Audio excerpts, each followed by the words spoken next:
Hey teachers, welcome back to the Stellar Teacher YouTube channel. We are just always so happy to have you. In this video, I'm going to be jumping into a small thing that you can do to not only build your reader's comprehension, but also improve your explicit vocabulary instruction. And that is using semantic maps. In this video, I'm going to tell you all about how semantic maps connect to reading comprehension, what they are, and how you can customize them for you and your students. And finally, I'm going to show you the easy steps to implementing semantic maps into your vocabulary instruction. Okay, so how does using a semantic map actually help our students with reading comprehension?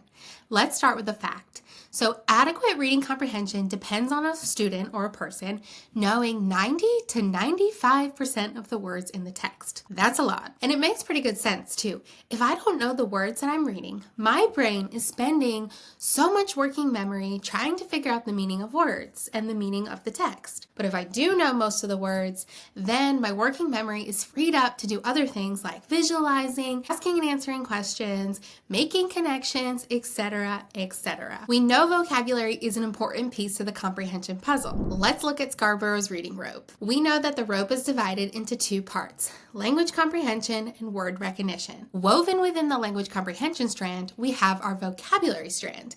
And in order for readers to be more automatic and more strategic and ultimately skilled, we want to pay attention to all of these strands in our instruction. So today, I'm going to zoom into the vocabulary strand and tell you about one evidence-based practice to help strengthen your vocabulary instruction. Okay, so what are semantic maps? Simply put, a semantic map is a graphic organizer that maps out words. Semantic maps are a tool that can be used during explicit vocabulary instruction. Now, that is the type of vocabulary instruction where we are directly teaching students the meaning of new words. There are 5 important things that we want to do when we are teaching vocabulary explicitly. They are: teach students new words using kid-friendly definition, analyze word structure, clarify context, connect to word networks, and give students the opportunity to engage with a new word. Where do semantic maps fit in?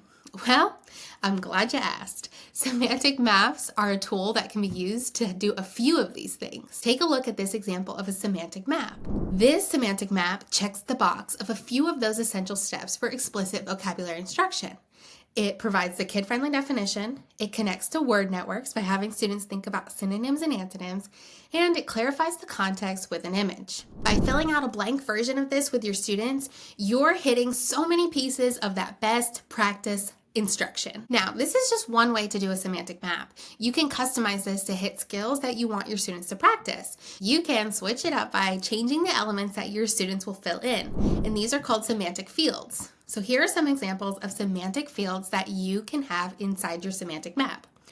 First and foremost, we want to have the vocabulary word. This is the star of the show, and we want to make sure that this is front and center. You can also include pronunciation guide, definitions, synonyms, antonyms, examples, like words or phrases or sentences that explain the content.